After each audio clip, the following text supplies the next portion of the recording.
in the not-too-distant future, following the rapid succession of World Wars III and IV, plus the hidden horrors of secret World War II. There's not much left.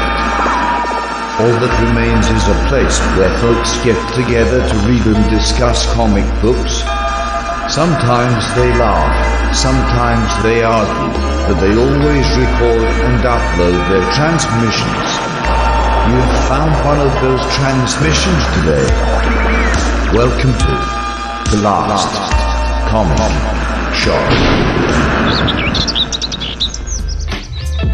Howdy folks, it's Andy Larson, the host with the most, and welcome back to another fantastic episode of The Last Comic Shop. Now, if you're wondering where my co-hosts, Chad Smith and J.A. Scott are, well, I decided to give them the week off. I mean, it's the summertime after all, and I thought they deserved a little vacation after delivering week after week of terrific comic book reviews to all of our fans.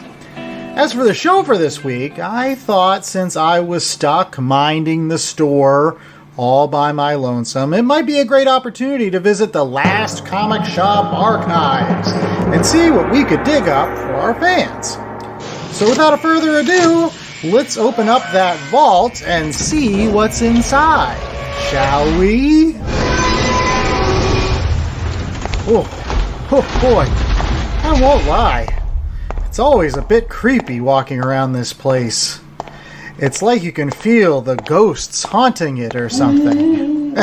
In any case, what some fans might not know is that Chad, J.A., and I have been reviewing comic books via podcast for a long, long time, well before the first episode of The Last Comic Shop ever aired. As such, we've got some great past reviews that definitely deserve the opportunity to be heard by all of our new listeners. Now, for those that tune into The Last Comic Shop regularly, you'll notice some minor differences with these old episodes versus our newer ones. The rating scale is a little bit different. It's kind of like more of a grading scale in these things. And some of the format has kind of changed. But long story short, what hasn't changed is our general philosophy of bringing folks into the comic book tent. So with that being said, let's rev up that old Archive Rama 3000 machine and let's take a listen to myself, Chad, and J.A., as well as special guest Chris Schmidt, as we take a look back at the classic comic book related movie, The Rocketeer.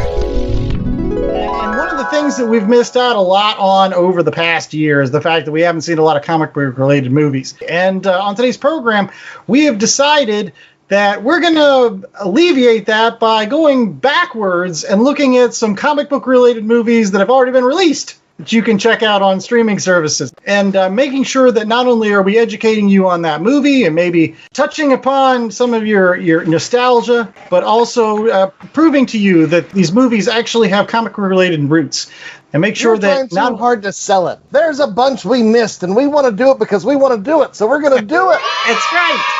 Well, that was Chad's reason. It was his idea today. One of his favorite comic book related movies, and that is The Rocketeer. Huzzah. I think from 1991. Is that 1991. Wow, I was in 7th grade. I was at least a toddler. You were a little and I was tight. still bigger than Andrew was in 7th grade as a 5-year-old.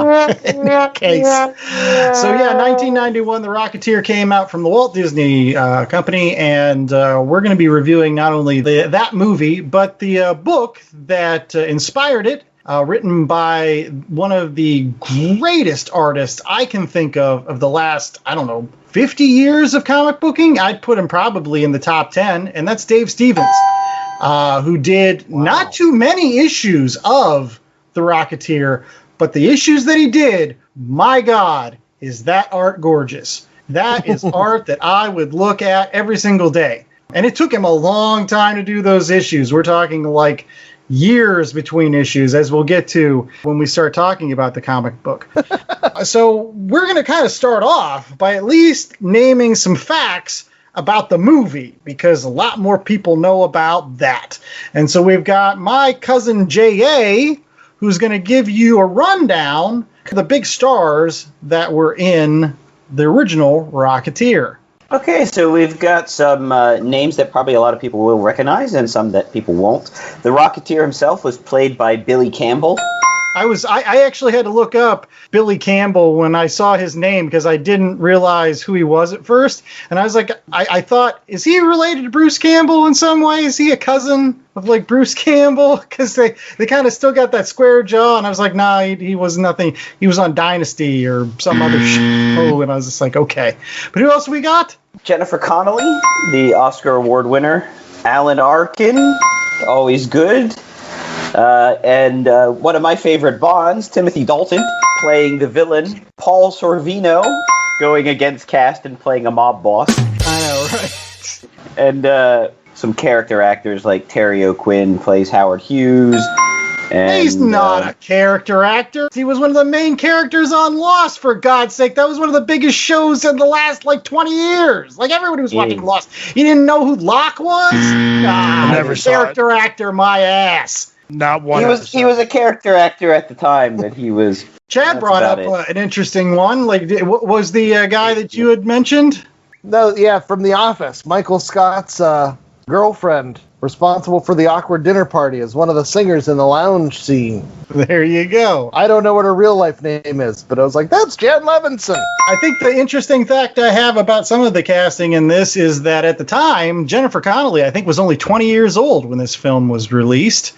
And she had somewhat of a, I don't want to say torrid affair, but it was like, ooh, she with the actual guy that played the Rocketeer, the Billy Campbell guy at the time, they were an item, and it was quite big news because I think he was in his mid-30s, so it was 15, 16 years difference. And speaking of people that were involved with the Rocketeer, we had Joe Johnson, who was the director of this particular movie, and for those people that might not know who that is, he actually went on to direct one of my favorite MCU movies, and that would be Captain America: The First Avenger. Kind of doing the same thing some of the same things he did in The Rocketeer. He got another chance to do it in that Captain America movie.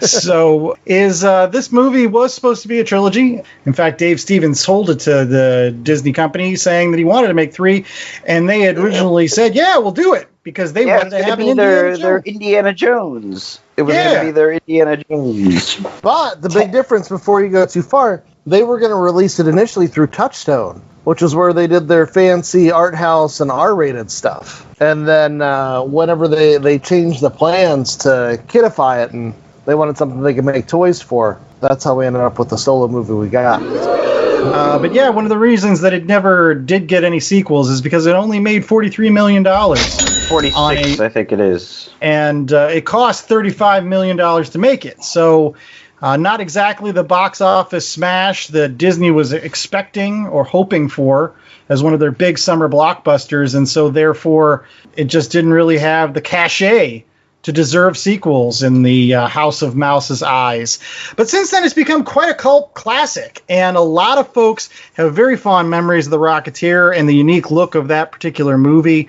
And as a result, it has a huge fan base nowadays, and they've done a cartoon on Disney Junior in the last couple of years, and they're still talking about a live-action series that they're going to potentially release for Disney Plus with maybe a black female lead playing the Rocketeer, the next one to inherit the jetpack. But let's talk about that movie that inspired such love and devotion among the fan base. And real quickly, does anybody want to do a 10-cent synopsis of the movie The Rocketeer?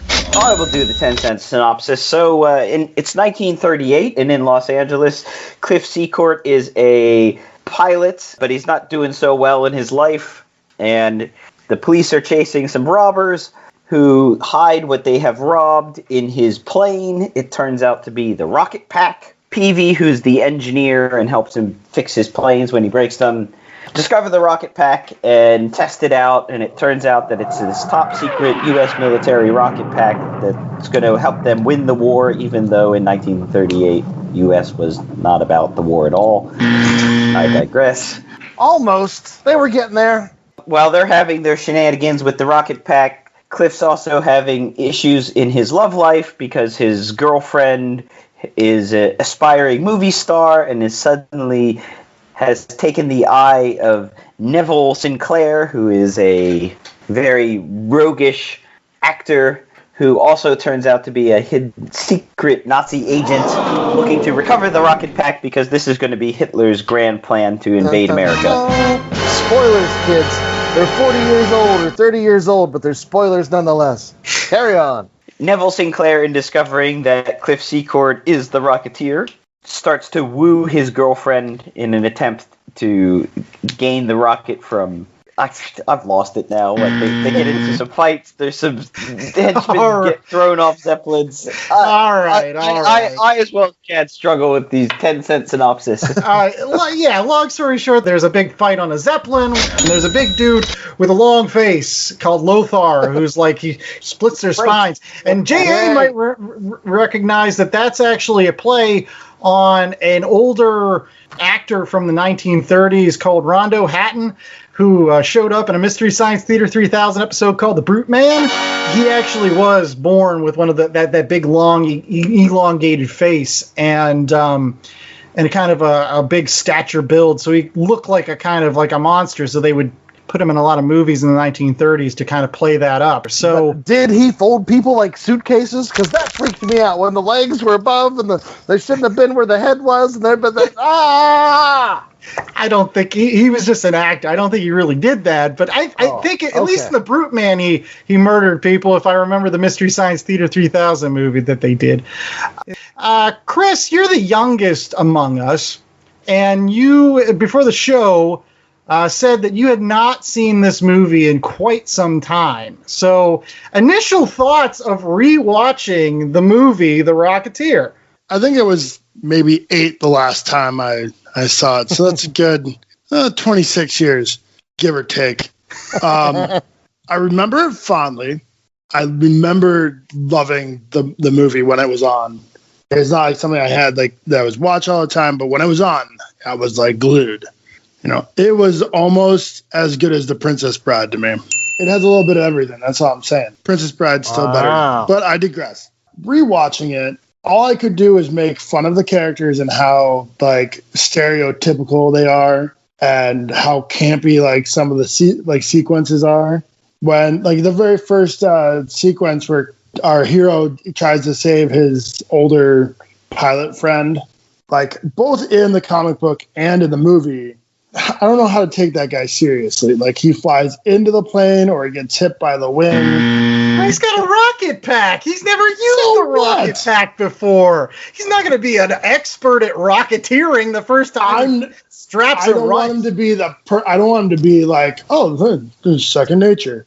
But at the same time, like you still know what's going on. Like, yeah, I think they did a better job in the movie explaining why he was failing than in the comic book, which was because the helmet that he had has a fin which acts as a rudder. So if he turns his head, he's going to change direction. It's all about those cool-ass fins. It was like a 10-second thing in the movie, and it's like, oh, well, yeah, that makes sense. You can't put enough fins on things. Okay, let's get over to J.A. next. You watched The Rocketeer again for the first time, probably in years as well. What did you think? Campy? Yeah, but in the good way. I thought, there's a reason why it has a cult following. You watch it again, and you appreciate sort of the beats that they were going for, the campy 1950s throwbacks. I think it probably could have done with a harder rating. I think the Disneyfication of some of the scenes reduces the ability. Like, had it been a harder R or PG-13, the violence could have been a little bit more realistic. The sex appeal probably could have been boosted a bit. But, you watch it, it's a fun movie. It's a movie it still holds up, I think. The effects hold up, most definitely. And you can watch it with your kids even today, and they will probably still enjoy it. Unlike other movies, I was watching Dracula and Frankenstein, my 13-year-old, and he was like, did people used to find these scary? Yes. I agree. I think it is something that's still timeless. I mean, Joe Johnston did direct a hell of a movie in terms of not only pacing, but in comparison to the original comic book. And Dave Stevens, who did the original comic book, he served as a pretty hands-on co-producer of the Rocketeer movie. So he made sure that there was a lot of the scenes that came directly from the comic book. And it's, for me, you don't have movies that you do like in the MCU without movies like The Rocketeer. Because I honestly look at this movie and I say to myself, this was what has now become very commonplace in Hollywood, which is to take the comic book and pretty much shot for shot show it on the big screen. Like, it is comic book R&D. We see that all the time now. But for The Rocketeer back in 1991, that was revolutionary. Even things like the Superman movie and the Batman movie, these weren't seen shot for shot from comic books. Yeah, there were some general ideas from the comic book, but it wasn't a shot for shot thing. You didn't have the diner that was like The a bulldog bulldog. Like a dog. Yeah, you didn't get that stuff in the Batman movies, but because it was in the comic book, it made it into the movie. And I think that is something that, regardless of whether you think it's campy, which I don't think, whether you think it's dated, which I don't think, what you can say is it was revolutionary, especially when you compare it to like what we're doing nowadays with comic book related movies. Chad? So I agree and disagree with you all at the same time. I think this movie is wonderful, and I think one of the reasons it works so well is because of how well done the comic was. Like, Dave Stevens had done his research, and like there was a restaurant that looked like a giant dog back in Hollywood back in the day. He had the reference material that he gave to the set people in the props department, to make these hangars that were based off of real life hangars. And so there's so much of this movie that I think it is campy. I see so much, and I don't know whether it's the Art Deco influence, but I see so much of the Batman 66 camp in this show. It's very stylized. It's very charming. I mean, that Billy Campbell, like, why was he not the biggest thing ever? Like, he had that great goofball charm and that naivete that, like, he was great. Jennifer Connelly's great. All that stuff is there. And I would actually argue that while I would have loved to have seen the Betty Page stuff translated into the movie, I think the Disneyfication with the Jennifer Connelly character actually helps the movie to stand up better today. So Okay. Chris had brought up The Princess Bride. And one of the cool things about The Princess Bride is that while Buttercup is a damsel in distress, she's not your standard damsel. Like, she's a strong female character. I think Jenny in the movie is a stronger female character than Betty is in the comic book. And I Okay. think because of that, it adds to that timeless quality. I think, if it was the Betty Page stuff, this would feel a little bit dated and wouldn't hold up as well for modern audiences. But as it stands, like, I think this is a great movie, to show the family. It has action, it has adventure, it has excitement, it has a little bit of romance, there's some swashbuckling. I don't know if I would put it as far up there as The Princess Bride, it might be one of my favorite movies of all time, but it's up there, man. It has something for everybody. I agree on that note. I mean, Jennifer Connelly is gorgeous to look at. Like, one of the things that I was watching it with my wife, Nicole, and one of the things that she had mentioned was just the fact that she loves the ball gown that Jennifer Connelly wears in that. In fact, she wishes that she had that. She's like, oh, that's just gorgeous. It's just so timeless and everything like that. And I had to agree, because it was very classy, as opposed to some of the stuff that comes up in the Dave Stevens original source material with Betty, which is, I'm not going to say classy, it's something else. She doesn't wear a lot there. You're not admiring the gowns. And, I mean, if you're going to talk about classy, let's get rid of the 3-second pause where we're just looking at Jennifer Connelly's boobs. Like, it's literally 3 seconds where that's all that's in the frame. Like, we didn't Disneyfy this quite as much as we want to think we did. But it's enough to get by. Exactly. You don't have the scene where two guys walk in and she's like butt naked and some guy's taking pictures of her. Like, again, that page in the Dave Stevens comic. Oh, we'll get to it in a second. But you don't get that in the Rocketeer movie. You don't. And the Princess Bride had some references to female chests as well in there. So I think I'll allow it. References. references are different than let's just have the screen nothing but her chest for 3 seconds. Well, one of the questions I had for JA is one of the things I enjoy about the Rocketeer movie even now today is, I mean, Dave Stevens, when he created the character of the Rocketeer, he was really going for things like Commander Cody and King of the Rocket Men, those 1940s serials with the guy with the bullet head and the leather jacket and the jetpack. He was really trying to recapture that movie serial kind of feeling, which, again, as somebody that's watched a lot of movie serials, did you feel like Joe Johnston in this particular movie did as well of a job in recreating that serial type atmosphere that you got from the Rocketeer comic book? Yeah, I think the art direction in the movie was spot on. It really did feel like one of those old serials, like Buster Crabbe had just jumped off the screen as, one of the original Flash Gordons.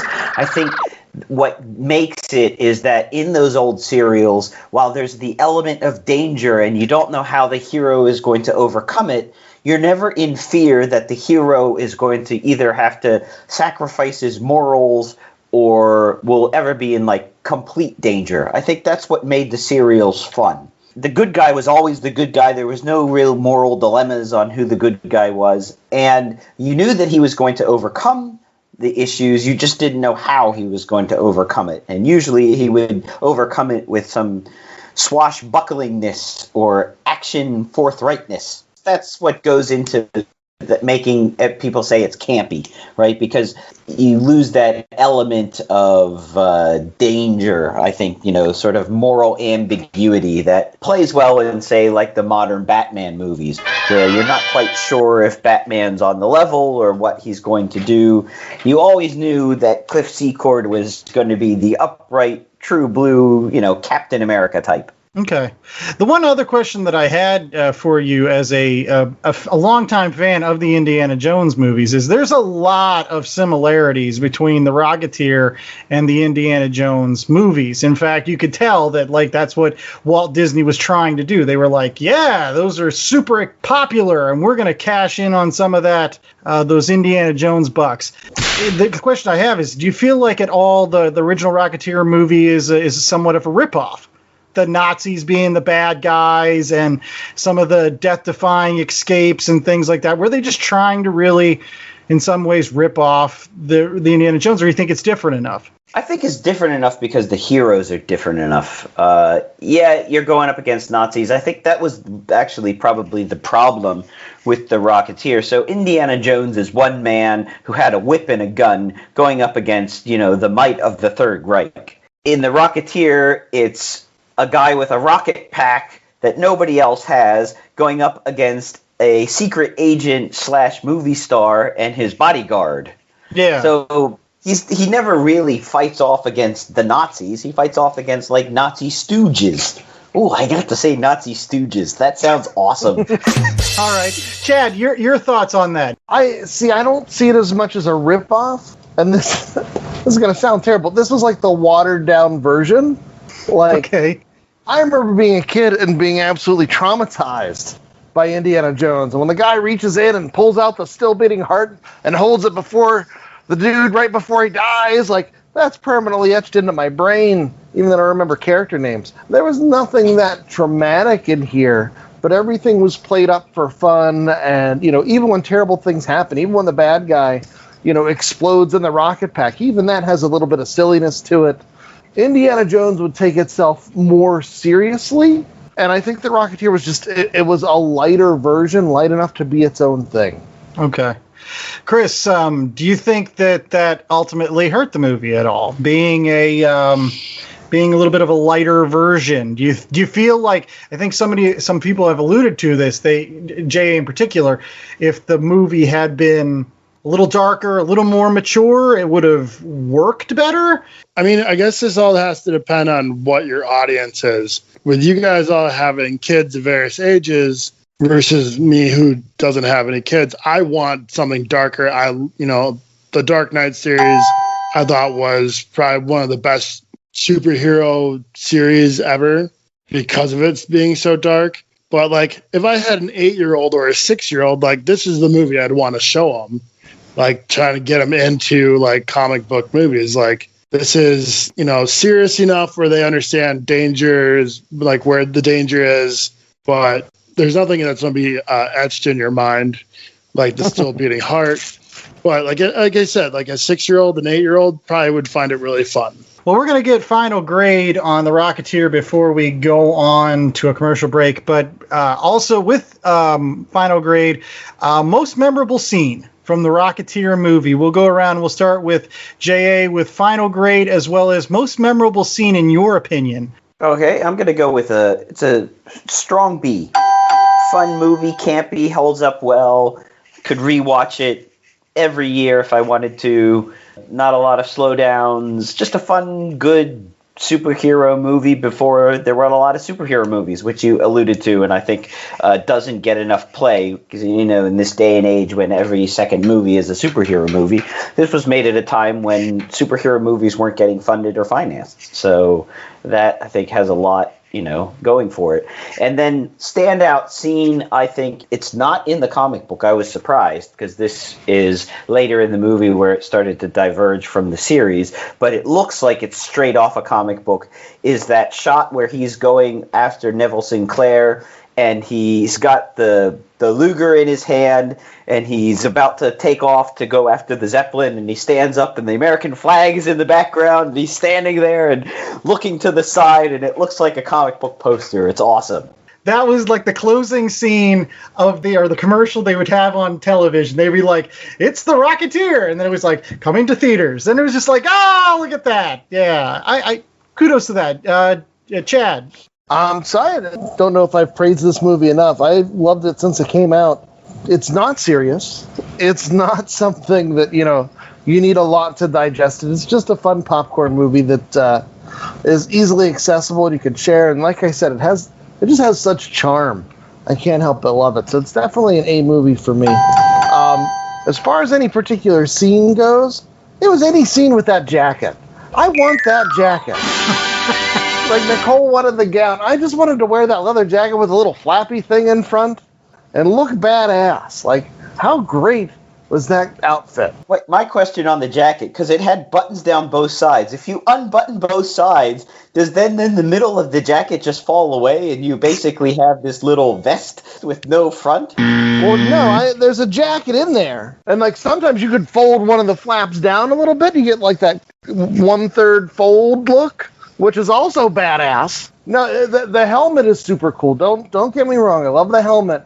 But if I could have one thing, it would be that leather jacket. It is just so damn cool. Final question on the jacket. If you have the jacket, must you wear the pontoon pants? Are you going to wear those? I would pay good money to see Chad in pontoon pants. It's like the 1930s version of the MC Hammer pants. It's just, what is that, by the way? Like, what goes in there? Do you have to blow those up? Do you have to like insert a vacuum cleaner and be like, I got to inflate my pants? I'm sorry. Chris, grade, favorite scene? I'm going to give it a solid B-. Like Jay said, it's a movie you can watch. You don't have to load up for it. You don't have to do anything of that. But it's campy still for me, and I definitely think it's something you can watch every year if you really wanted to. But you definitely don't need to load yourself up like you do some like the MCU movies that we have today. Favorite scene? I really love when they decide that the leak that the jetpack can just get fixed with a piece of gum. Like that becomes such a like linchpin scene for the rest of the movie, and it has to stand out. Like, oh my god, we can fix it with gum or duct tape. That's all you need in life. That's right. That's part of the charm. Yeah, Peavy was genius with that gum. And Peavy's one of the best characters in that. I love Alan Arkin and so many things, but I think he really does play an excellent father figure / crazy mechanic / it's wonderful casting. I think that's what I'll say about this, and that's why I'm going to give this an A. I really do like The Rocketeer a lot, and it's because of so many things. Again, the casting is pitch perfect. It was at a time in which there weren't a lot of comic book movies. This was really a pioneer of doing a comic book movie shot for shot and getting it out there. I like Indiana Jones, so I like these kind of movies with those 1930, 1940 serial-esque charms. As anybody that knows me, I like things like Flash Gordon and stuff like that. So this really was in my wheelhouse.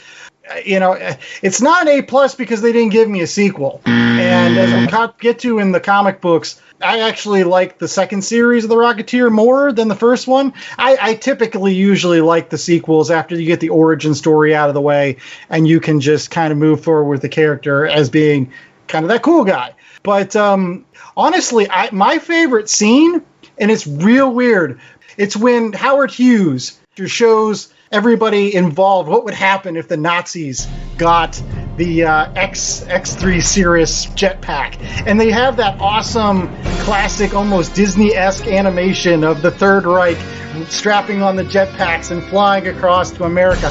I just think that little cartoon is like, at one point as a kid, you're like, oh, that's terrifying. But like as an adult, you're like, oh, that was super cool looking. That's just classic animation. That just looks really neat. Those are the kind of little details in this movie that make it an A movie, in my opinion. And can I say one more thing for the record? I loved how fake things were in it. And it's a backhanded compliment, but like the giant goon with the rubber mask face, that works so well because his face is clearly just a rubber mask. And like all the CGI animated stuff, by today's standards, you'd be like, you can't get away with this. But it works. There's something about it that just makes it magical when you have that stuff in there. Those practical effects where it's like, I don't know, I love it. Yeah. I think it's the part of a trilogy of movies that were released around the same time that I feel don't get a lot of attention nor a lot of praise for being movies that kind of started moving the needle in the comic book genre. It's The Rocketeer, it's The Shadow, and it's the Billy Zane Phantom. Like, those three movies were released fairly quickly around each other, and they're all kind of like those 1930-esque action adventure with a real solid comic book grounding. And for me, they all work. But I think The Rocketeer works the best of all. All right. Well, that was our movie review of The Rocketeer. And while I go ahead and switch some tapes here on the old Archive Rama 3000 to give you a comic book review for today's program, make sure that you take a listen to some of these fantastic folks that we support during our commercial breaks. We'll be right back with more Last Comic Shop. Interruption in progress. Now hijacking into ANS 2.0 immersion rig. Now simulating the amazing nerd show. Featuring comics. And Batman's like, you're safe here and everything, but the Joker all of a sudden pulls out a gun and shoots himself. Movies. People fight with lightsabers. What the hell do you want? I mean, in every one of these movies, there's a lightsaber battle. Yeah, no problem. I'm gonna rewatch it a million times. Yeah. I'm just saying, give me something more. Wrestling. That would be awesome. Oh my god, just a monster. Fans would be like, holy, what the hell's going on? What happened to Jericho? Horror. It starts off like any other like home invasion type of story, and then it just goes crazy. And more. Hey, this is Christian. Hey, this is Dan. And we are the Amazing Nerd Show. Make sure to download us on all your favorite podcast platforms. On the second half of today's program, we're actually going to be talking about the comic book that inspired the Rocketeer movie. And so if you enjoy the Rocketeer, if you've been a lifelong fan and have never gotten around to reading the actual comic books that it's based on, this is your opportunity to listen to some folks talk about it. And there aren't many.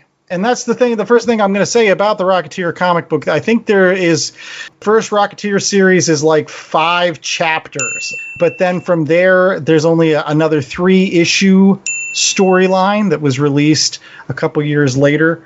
And that's really what we're going to be covering on today's program, are the Dave Stevens original comic books that were created that ultimately formed the basis of the Rocketeer, because, again, he was the one that sold the rights to Walt Disney. The most interesting story I have about that is he created the character in 1982. He sold the rights to Disney in 1983. So this was a forward-thinking fella, folks. Like this guy was like, this is R&D, baby. This is all R&D. I have my eye on the prize. Marketing and is where it's at in getting those big bucks. And so, well, hold it right there because I want to interrupt a little bit. I think one of my favorite things about Dave Stevens is it doesn't seem like he gives too many shits. So I was doing some background research on him, and it turns out that when he was 19 years old, he was working under, I want to say it was Russ Manning, in his, making comic books, and realized that making comic books just wasn't the life he wanted to live. And so he went on to work in advertising, and he went on to work in Hollywood and doing storyboards.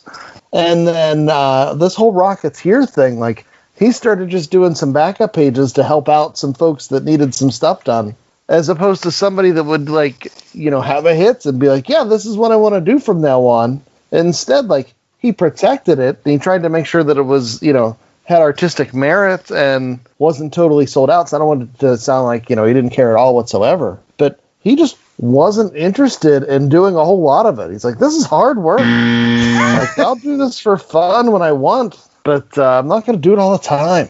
Yeah. I can respect that. And the amazing thing about it is, as somebody that did it as just like a part-time thing, he has such a legendary status. As I alluded to earlier on the program, there are some people that say that he is one of the finest comic book artists of his generation. He's put in the same company as people like Steve Rude, Mark Schultz, that did Cadillacs and Dinosaurs. In terms of the craft of comic book drawing, it's just amazing to think that this guy did not do a lot of full-time comics and really didn't want to be involved too much with comics too much. Yeah, he was an artist, just not in comics full-time. He knew that life was a harder life than he wanted to live. Right. If I can just jump in here real quick. If you look back through here, you can totally see where the advertising kind of laying out that storyboard comes into play. Very much like what you see in a Don Draper Mad Men type of, layout. So it kind of makes it easier for novices to read the comic books too. No, as a storyteller, he's great. And yeah, he's like a great advertiser. He's able to pull out those moments. And when you see the Rocketeer take off, it's magical. He really knows what he's doing. Real quick, Chad, could you give us kind of a rundown of the comic books that we are covering today? What are we exactly covering? Originally, it was a backup in Pacific Comics, Star Slayer. So the first 3 issues of Star Slayer was in there. And then there were 2 issues of Pacific Presents. And then it got a full issue by itself of the Rocketeer Special Edition, which I think was published by Eclipse. And then there was the Rocketeer Adventure Magazine is where the second story started. And that ended up being a 3-parter. But parts 1 and 2 came out, and there was a big, long gap between 1989 and 1995 whenever part 3 was finally released, because some of the rights were tied up, that sort of thing. And unfortunately, Dave Stevens is no longer with us. He passed away in 2008. But before he did pass away, IDW did put out a fantastic hardback book. It's called The Rocketeer, The Complete Adventures. And he was able to get Laura Martin to do coloring on this new tome of the complete Rocketeer adventures. And that's actually what we're reading on today's program. So if you go out to Amazon or any of your other booksellers out there, we're covering the Rocketeer, the complete adventures hardback, which includes basically 8 awesome stories about the original Rocketeer from Dave Stevens. So, J.A., do you want to give us a 10-cent synopsis, since you were this is almost like a tale of 2 books in some ways for you, and you wanted to point that out? Sure. So, yeah, as you said, it's 8 chapters. The first half of this book is really the movie, almost beat for beat. So I'm not going to repeat that. It's the movie thing. There's some different characters, but it's essentially the Rocketeer movie up until he goes and has to recover a plane that's been stolen. He runs into the Howard Hughes character in the book is this unnamed government agent that looks also very cool. I was meant to be the Rocketeer, not you. And after that, it just takes a very hard left turn into much more adult storylines. As Chad mentioned, the woman Betty, instead of being an aspiring movie star, is an aspiring something. And to get there, she needs to be a pinup model with emphasis on less things to pin by a sleazy photographer who's really just in it to get with her and manipulate her. Not very Me Too moment in the book. She takes off to New York because she's going to go to Europe with this photographer. When they're in New York and he's trying to win his woman back, he is suddenly being attacked by Lothar, because in the comic book, Lothar and him used to work together when he was a carny growing up, and some bad things happened at the fair, and now Lothar is killing everyone associated with the carny. So Cliff Secord is fighting for his life, and he gets some help from a very Shadow-like character named Jonas, who is really just the Shadow. Yeah, even down to like the hook nose, like they didn't have. There's that scene where they even have the shot of him with the Shadow in the background, and he's got the two guns. Like it's a beautiful looking Shadow. Like I was like, why wasn't Dave Stevens more into comic books? Why didn't he give me a Shadow series? Damn it! I would have paid good money to see the Shadow and the Rocketeer in a 4-issue mini. Anyways, that's the 10-cent synopsis. And we're going to get to initial thoughts here in a second. And we're going to start off with our comic book rookie. We've got Chris on today's program. And he is somebody that hasn't read as many comic books as Chad or I or J.A. over the course of his life. So it's one of those things where I was really interested to hear what he thought of not only the story of the Rocketeer, because he probably knew that, but more to the point, what he thought about the art that Dave Stevens put down on paper. So, Chris? Well, like you guys have been saying, Dave Stevens did a great job with the artwork. I mean, if I could draw like a tenth of that good, I could probably be doing better than stick figures. But it's very beautiful. It's very luscious. Like Laura Martin did a great job with the coloring of it, but you can just tell that she had, some really, really good line work to work with. So, Chris, can I pause you for 1 second? Yeah. This is one of the few times where I actually like the recolored version more than the original. But Laura Martin really manages through her colors to bring out Dave Stevens' line work. And I don't know, there's something Laura Martin does where she adds that extra layer to magic. I was neat to see you pick up on that, but go ahead. Like Jay has kind of alluded to, and this is the tale of two books to me. Like the storyline kind of gets pretty wonky in the second half. For me, at least, it's a little hard to follow. I guess I just didn't really know where I was going after you get outside of the stuff that you see in the movie, because I was definitely exposed to the movie first. And I will say that the New York issues, they do suffer from the fact that the first two issues were written in, again, 1988 and then 1989, and then almost 10 years pass before he finally is able to finish up that story with issue 3 in 1995. So it was one of those things where you kind of go into this, and as much as I like Dave Stevens as an artist, I don't want to say he was the best writer of comic books out there. Like I would have loved to have seen him be paired up with somebody that I don't know. It seemed like for me, even though I liked the New York storyline more, he didn't have a clear idea of what kind of story he was telling. And then the Carney thing kind of comes in at the last moment. And they're like, yeah, that's what we're doing. He was a Carney, and there was somebody that died at the carnival, and this guy's getting revenge on everybody. But, like, there's nothing leading up to that. Like, the Lothar character is not, like, traveling across the United States to find this guy. It's like he happens to show up, and he just says, oh, by the way, this guy's looking for you. Luckily, you showed up in New York, too. It came from far, far, deep left field.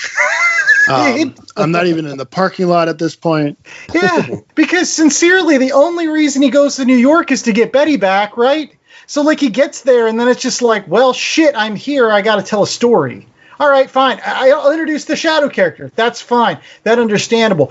It would have made more sense if like the Shadow was just investigating something, right? Not that like Cliff had some sort of weird connection to the Lothar character, that he just like, yeah, I just need your help because this guy is like a big dude and like I can't take him by myself. So Rocketeer, will you help me? That makes more sense than shoehorned in storyline. No way.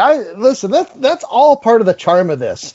It's all part of that serialized soap opera, like, oh, there's this man of mystery pulling the strings, but wait, he's a good guy. The Shadow's on our side. And there's this other man who's this big bruiser, but wait, they have a connection. They used to be friends back at the circus until they killed their other friend in the magic trick, and now they're hunting people down. Like, it all works. It's all part of that, you can hear the music swelling in the background as all these scenes are starting.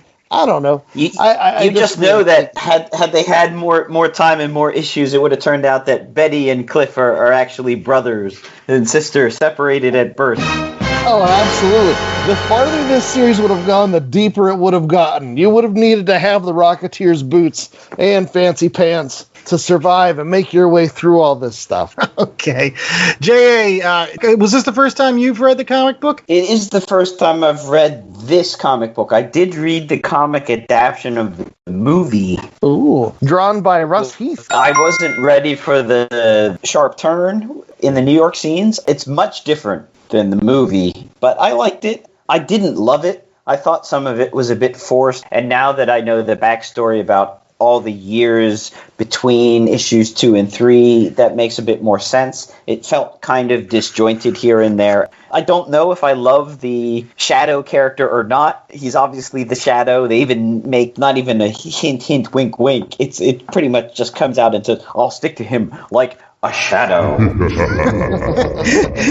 I think it's neat. I would have liked to have seen a sequel to the movie and do this New York stuff. Like, I think that would have been an interesting movie because I like these stories more. I don't like really origins. And so, but one thing I'll say about the comic, and I don't know if either of you picked up on this, it didn't seem like Cliff really needed to be the Rocketeer very much in this. Did it seem like you guys, to you, like it was really important that Cliff was the Rocketeer? Like, especially in the second story when he gets to New York, it's pretty much Cliff for the most part running around without the jetpack. He puts it on for a couple panels here and there, and yes, it gets him out of a couple tight scrapes, but he's not like, I'm the Rocketeer and I'm some superhero. It's more like, nah, I'm Cliff, and for some reason I just keep on falling ass backwards into these bad situations. Like, what did you guys think of that? Yeah, now that you mention it, I think in the whole New York stuff, he uses the rocket pack, I think twice. Once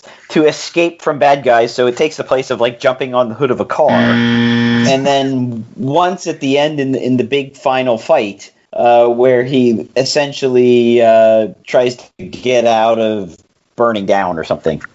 Yeah. I think as Dave Stevens learned the first movie, they used too much budget on the rocket scenes. And he's like, oh, if we want sequels, we've got to tone that back a little bit. Let's use it twice here. Yeah, but I will say that, like, the rocket pack really isn't, like, a super effective superhero power. Like, yes, it allows you to fly, and there's some scenes where he uses it to kind of be, like, a human battling ram, and, like, pretty much it's just a method of escaping. Like, it's like, it could be replaced with motorcycle, or, again, fast car, and it's pretty much the same thing. Well, isn't that kind of the beauty of it? At the same time, like, he's not a superhero. He's just a normal guy. Like, I mean, to me, this is kind of like a Dick Tracy type comic book at that point then, where Dick Tracy didn't have any superpowers. He was just a normal guy who did the right thing. With his radio watch. The beauty of it is that he's just a normal guy. He's not a Tony Stark. He's not a Bruce Wayne. He's not an alien from another planet. He's just one of us mere mortals, you know, bumping into things, and happens to find himself with a jetpack and now bumps into things really, really fast. A stolen jetpack at that. It's borrowing until you don't give it back. Yeah, but he's just a normal person. He's like, you know, now that I've got that jetpack, he's not like, oh, I've got to go right the wrongs of the world. I'm Batman or I'm Spider-Man, where, you know, all that responsibility crap. He's just like, yeah, I just happen to have a jetpack, but really I'm just after my woman. Let me get my girlfriend back. That's all that really matters. and keep a job. The Rocket Pack was to get paid. Right. Yeah. The movie works better in that regard because they're making it out that he needs the Rocket Pack to actually make enough money to, be important enough for his girl, or, just I don't know if they really touch upon that in the comic book too much. They do at the beginning, at the first section, but the pre-New York stuff. By the time he goes to New York, he's just like, I just happen to have the jetpack. I just faked my own death, and I'll just run off to New York with the jetpack for a little while. It doesn't make a lick of sense, but I guess it doesn't have to when you've got beautiful art like this, and you've got gorgeous, gorgeous art. Oh, I could look at that Betty so much. Real quickly, guys, best Betty scene in this? Is it the scene where she's, with the towel, or is it the scene with the leg? I like the towel. I don't think there's a bad Betty scene in here, but I prefer the leg personally. Yes, that leg with the purple dress from the New York. That's my personal favorite. J.A.? Yeah, I like the outfit she has on in New York. I think that's well drawn. No, the one that I really like is she's just stepped into the diner and is like, oh, well, Paris will have to wait because me and Cliff will have to be there together. Oh. That mix of it, just wearing Betty Boop, Daisy Duke, mashup there was special. And you see the dog looking in from down below and yeah, we're all dogs. We're all dogs in that panel. Again, just some gorgeous stuff. And it is one of the most life-affirming things about this particular book in that regard is Dave Stevens used the pinups of Betty Page as his inspiration for the Betty character in this particular comic book. And it kind of re-galvanized interest in Betty Page, later on in her life. At that point, she was much older, and Dave Stevens and her became very good friends, and kind of the major reason why people still talk about Betty Page, whether it's Good Girl Art or Dynamite puts out comic books with Betty Page or whatever. It's because Dave Stevens came on the scene and said, "Yeah, take a look at this. This is nice to look at," and a lot of people agreed. So. I like the story where a few years down the road, he actually sent her a check and said, he found out on Lifestyles of the Rich and Famous that she wasn't doing so well, and he's like, "Here, I used your likeness. You didn't hear about it, and that's what helped spark their friendship." But that was a really decent thing to do, taking care of an aging star, and that's one of the cool things about this book. And my thoughts are. The first half, I actually prefer the origin story because I think that's more cohesive as opposed to the second where, as you guys have noted, it seems like he's making it up as he goes along. But, I see that as a feature, not a bug. I think that's part of the charm of the second half. But it's obvious that Dave Stevens not only did the homework, but you can tell he's having fun with this. Whether it's references to Howard Hughes and the people he worked with, whether it's references to that, John Romita and, Spider-Man, that first appearance of Betty as totally Mary Jane hitting the jackpot. There's just so much in here where you look through these pages and it's like, wow, this guy, he really loves old-timey Hollywood. Wow, he really loves comic books. Wow, he's really pulling in all this stuff. As a reader, you read it and the stuff that you do recognize, it just gives you that extra spark of joy there. The comic and the movie they're two different beasts. The comic is aimed at an older crowd. It has some spicier angles to it, but I think both of them, they have that joy. And that's what I love about the Rocketeer. It's hard to find things that have that spark of joy throughout. And I think the movie has it, and I think the book does as well. Where it's just you're reading it and it really looks like they had fun making this stuff. And I sure as heck have fun reading it and watching it. Okay. Well, let's go ahead and get final grade on the comic book. And we'll start with Chris as our rookie. I would go with an A for the visuals. Definitely an A for the visuals. Like I said, it's just, they're all stickers.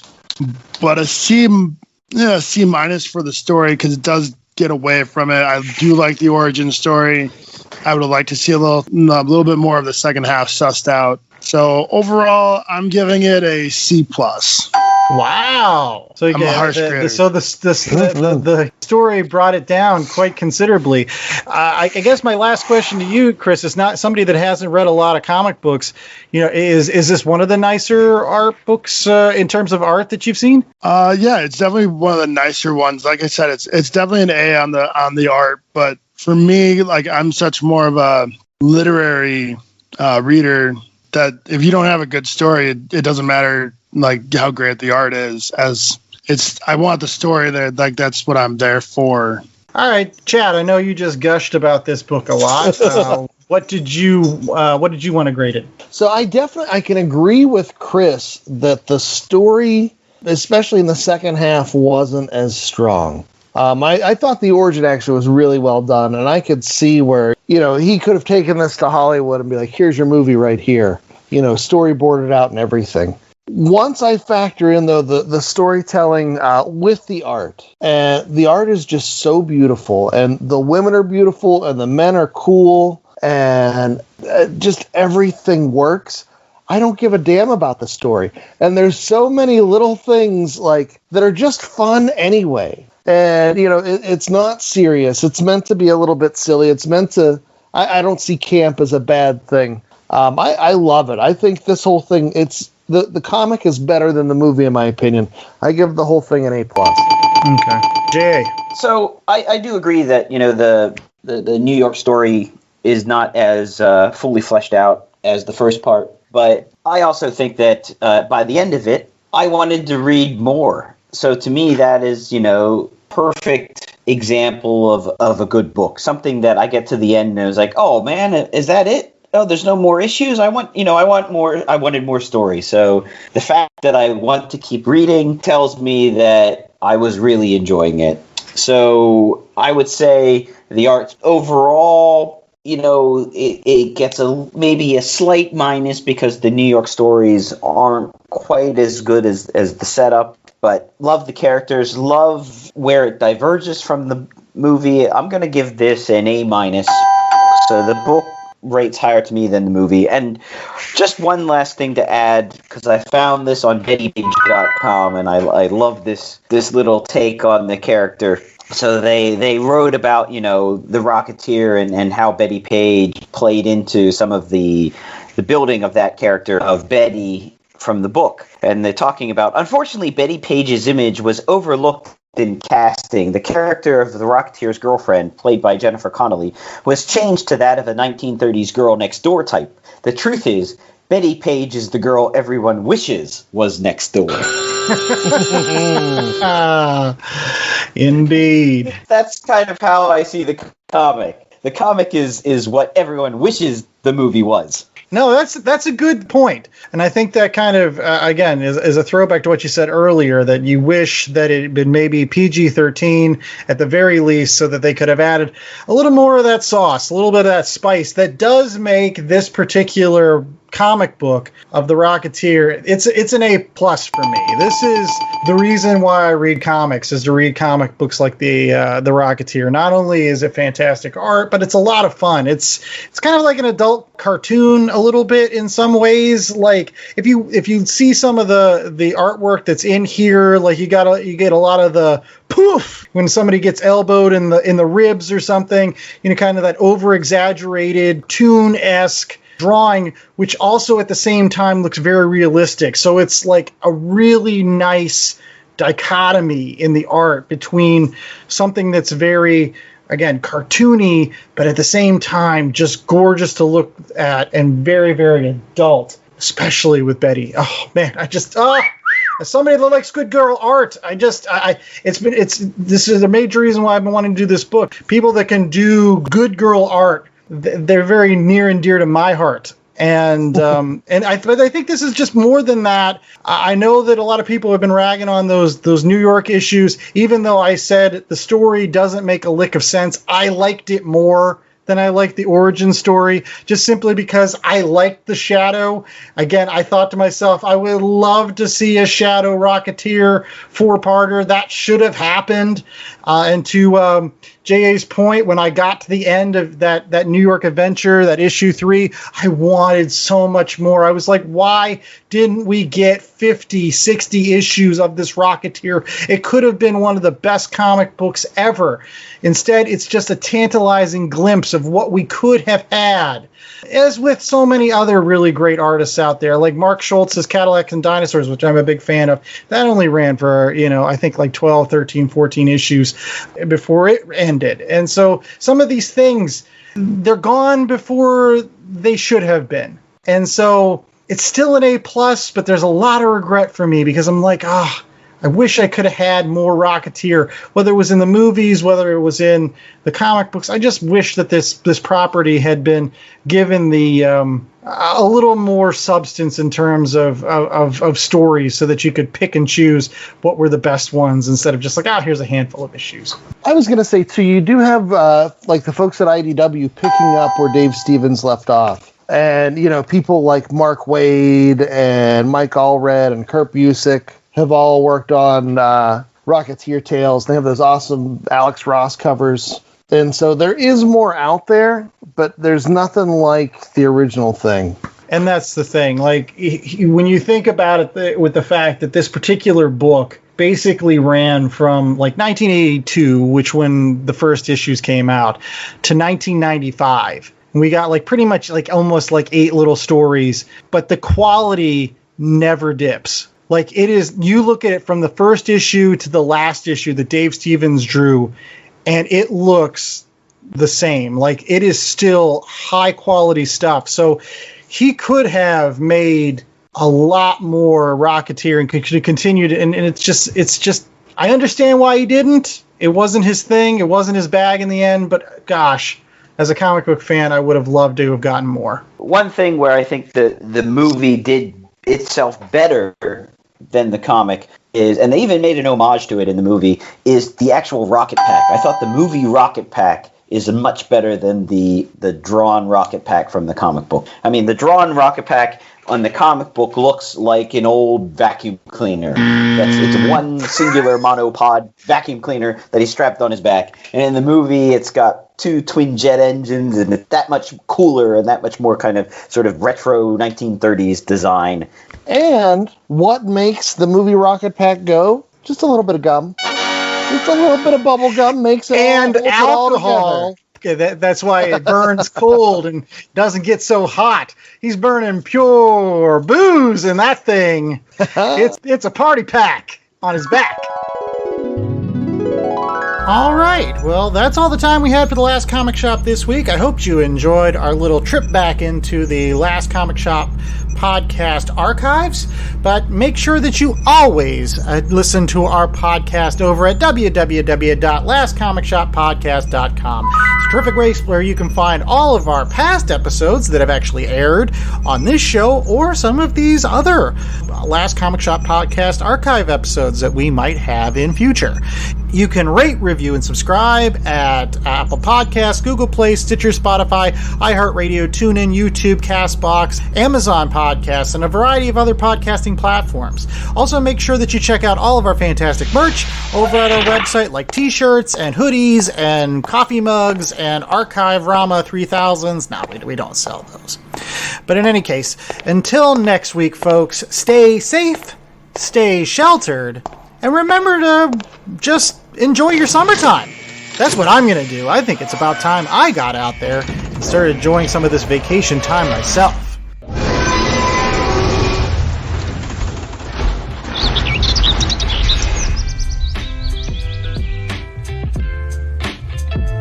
The Last Comic Shop was a 2021 Black Angus production.